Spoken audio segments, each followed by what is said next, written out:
ចាជំរាបសួរបងប្អូនទាំងអស់គ្នាថ្ងៃនេះគឺថ្ងៃចុងសប្តាហ៍ខ្ញុំបាននាំកូនខ្ញុំទៅមើលទឹកនៅបឹងទន្លេសាបនៅមាត់ជាយបឹងទន្លេសាបឃើញថាកាន់តែបាក់ក្បាលវីដេអូមកឃើញទេសភាពឡើងពឿឡើងក្រហមភ្លឺភ្លេកតែម្ដងហើយឃើញបងប្អូនយើងខ្មែរយើងគឺថាកើតថ្ងៃចុងសប្តាហ៍ក៏ទៅលំហែនៅមាត់ទឹកនឹងហើយខ្លះទៅគាត់មានជីឡានខ្លះគាត់ជិះម៉ូតូទៅតាមលទ្ធភាពរៀងខ្លួនរបស់គាត់ហើយគាត់បានយកជាអាហារហើយទៅគាត់ទៅអង្គុយជាលក្ខណៈគ្រួសាររបស់គាត់នឹងជុំគ្នាដើម្បីបន្ធូរបរិយាកាសក៏ដូចជាបង្កើតទំនាក់ទំនងនៅក្នុងក្រុមគ្រួសារដោយបងប្អូនបានឃើញស្រាប់អញ្ចឹងគឺថាកាន់តែមើលទេសភាពគឺថាទៅជាក់ដល់បេះដូងតែម្ដង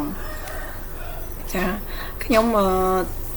ចនិចការតែងតែចុងសប្តាហ៍ទៅនាំកូនខ្ញុំទៅមើលនៅមាត់ទឹកតែសារនេះជារដូវទឹកឡើងអញ្ចឹងយើងមានឱកាសមើលនៅរដូវហ្នឹងឯងជាពេលវេលាមួយដែលត្រជាក់ពិសេសគឺនៅពេលទឹកឡើងហ្នឹងតែម្ដងគឺសប្បាយចុងសប្តាហ៍ទាំងអស់គ្នាហើយបើសិនជាបងប្អូនអាចមកលេងគឺយើងអាចមកលេងទីតាំងនេះបានគឺនៅខាងជ្រាវនៅខាងជ្រាវទៅម្ដងភូមិជ្រាវគឺយើងអាចមើលទេសភាពនឹងបានហើយផ្លូវហ្នឹងគឺធំមែនតើបងប្អូនគឺដល់ទៅ30ចាផ្លូវហ្នឹងគឺ